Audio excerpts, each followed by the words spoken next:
August 28th, 2018. It's a Tuesday, and I'm walking into a corporate meeting with the executive team of a fast-growing company that I love working with.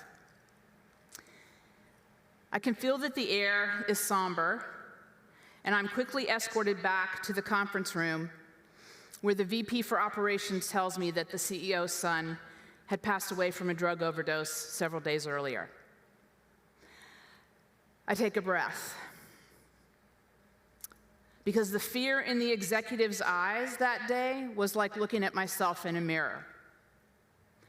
What they didn't know was that the day that the CEO's son passed away from a drug overdose, I stood on a sidewalk in Washington State and witnessed the arrest of my 27-year-old son, Sam, at gunpoint, while he was in a drug-induced psychotic episode. My heart broke that day. And as I gave the woman police officer as much information as I possibly could, Sam and my eyes locked, and he screamed at me to save him. I do in fact believe that that arrest did save his life. And I prayed that jail would be the turning point for him if he ever came out of his psychosis. Every dream I held for him, continuing to own his own home, marrying his girlfriend, continuing a successful career in fire service, it all shattered that day. My heart was broken, and I would never be the same.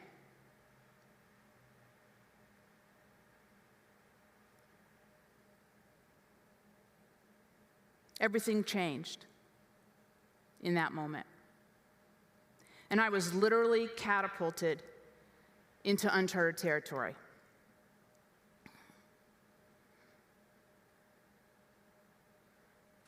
The days that followed, the years that followed, were filled with rehabs and relapses, a year-long drug court program that ended in a relapse, countless requests for money at all hours of the day and night, a beating, rivers of tears, and on.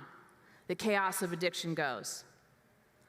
I grappled with numerous arguments with my spouse, feelings of helplessness and hopelessness, sleepless nights of endless worry, and the ever-present possibility of getting the phone call that, in fact, he was gone, and that addiction had won. I want you each to take a moment right now and look to the right of you or the left of you. Look into the person's eyes that you're sitting next to, because in fact, one of you loves someone who is addicted. If you think you're alone, you are not. According to Pew Research, almost 50% of American families love someone who is addicted. With those kinds of statistics, we are all in uncharted territory. And most of us are ill-prepared to navigate the destruction of this disease. According to NAMI, the National Alliance of Mental Illness, more than 37 million Americans deal with addiction, impacting over 150 loved ones, 50 million loved ones. And we've lost over 1 million to drug overdoses. Trauma is the hungry ghost that lies beneath the surface of addiction. According to the National Institutes of Health, 70% of the female and 56% of the male drug users were sexually abused as children. NIH also reports that it takes 5 to 6 rehabs before recovery takes hold. Sam took 12. And astonishingly, the Health Policy Institute reports that we spend $532 billion a year on addiction and recovery, and the vast majority of those funds go for the addict alone, almost completely neglecting the families and friends. It is time for each of us to ask for help and to learn to thrive in the midst of this disease. It's time to skill up. And so, how do we do it? Thriving. Why did I want to learn to thrive? Because I made a decision and I set an intention.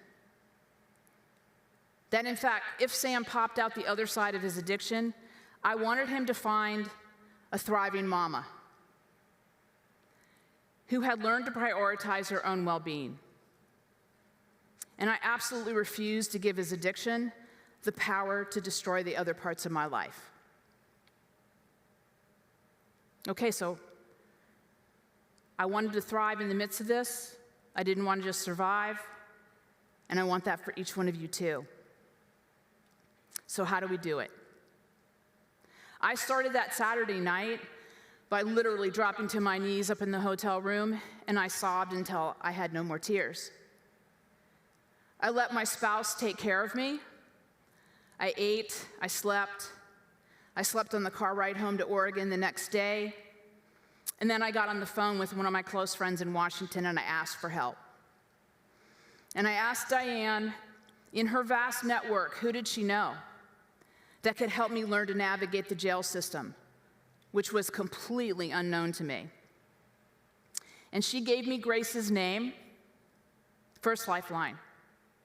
And Grace gave me Kristen's name, Second Lifeline. And before I knew it, I was building a network of support that would help me get through and keep track of Sam in terms of where his psychosis was. And then I started reading as many things as I could get a hold of and watching videos, skilling up, learning. Dope Sick by Beth Macy, the book and the series, was life-changing for me.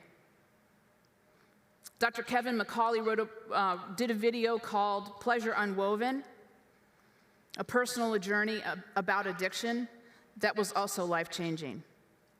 I began gathering puzzle pieces of information and understanding this disease and my own journey in this. And so the next puzzle piece that was revelatory to me was I learned that addiction takes the first position of survival in an addict's brain. So imagine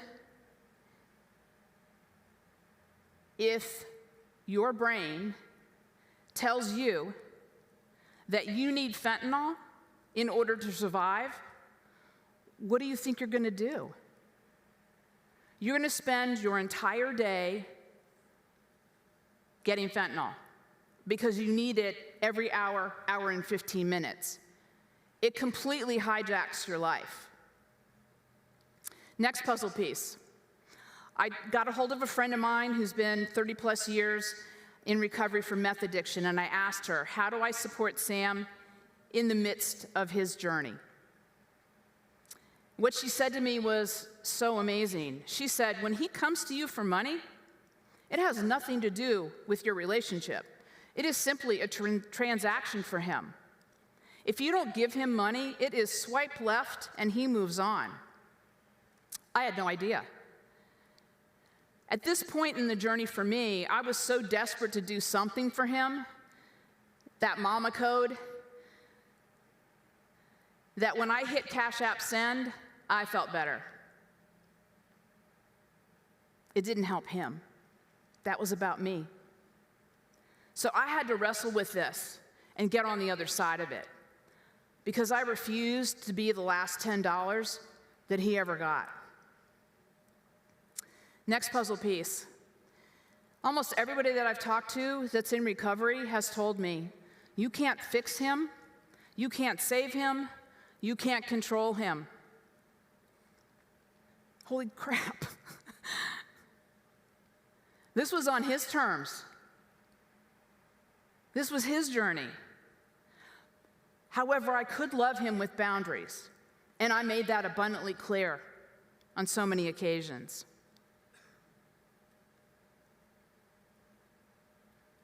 Next big puzzle piece.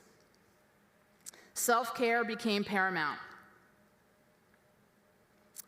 Because no matter how much I worried about him, it had absolutely zero effect on his journey.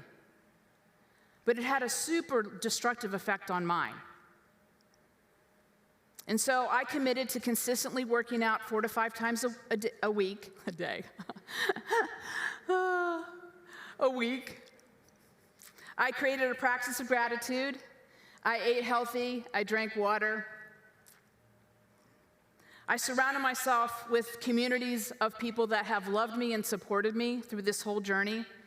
And quite frankly, I would never be here today if it wasn't for them. I had an amazing spouse, the bonus parent.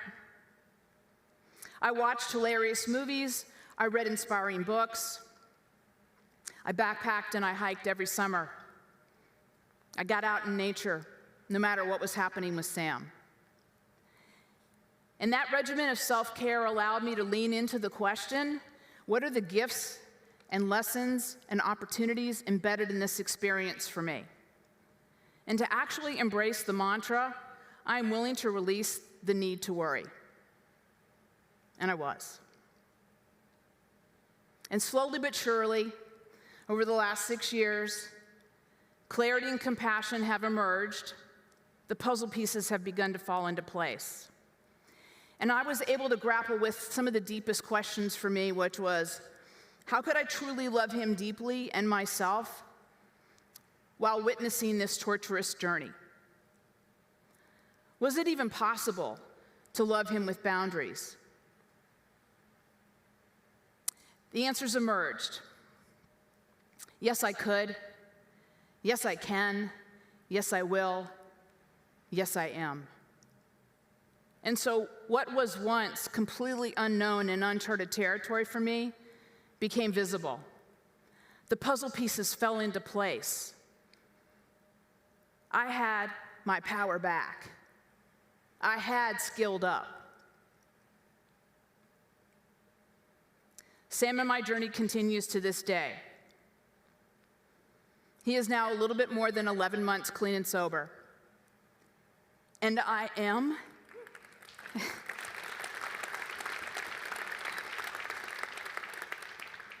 and I am the thriving mama he popped out to on the other side of his addiction. I ask each one of you today to skill up, to learn to thrive in the midst of the chaos of this disease, to step from uncharted territory into charted territory. Because in fact, you will discover yourself. I recall a poignant conversation with the former CEO that I worked with. And he asked his son how could he support him in his recovery. And Scott said, "Dad, do your work. Dad, do your work." And so I ask each one of you to heed that call, to do your work, to skill up, to learn to thrive. I imagine a world in which there are millions of us thriving. Imagine what that world would sound like, feel like, and be like if millions of us had learned to thrive and were there on the other side when our addicts popped out into recovery. That would be an extraordinary experience for them. Now is the time. Now is our time. Now is your time. Thrive with me. Thank you.